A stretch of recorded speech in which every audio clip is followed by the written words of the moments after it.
Ayan po yung ating update sa ating pag.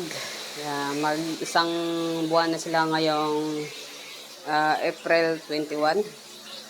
Kasi March 21 po sila pinanganak.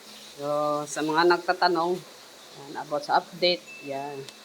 Mga papa at mama nila is may mga PCCI. Ibig sabihin po, pure breed po yung atin at saka quality pag ang ating mga paglets.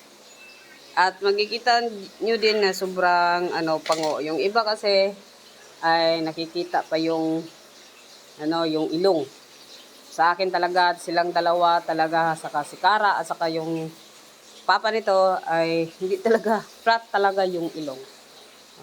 Kaya pure po quality yung ating pag. Sa mga nagtatanong, rehome po ito. Yan.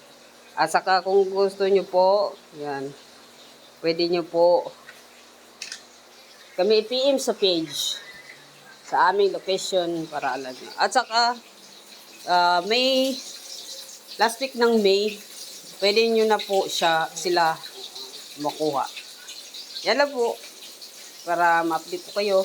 Ang ingay kasi nag-preto ako ng isda. Kasi dami kasi nagtatanong. Yung mga kita nyo po na papi ngayon, rehome po sila lahat. Yan. Pero yung iba po ay may-ari na. Naghihintay na lang din po ng release para makuha nila yung kanilang papi. Yan na po. Bye.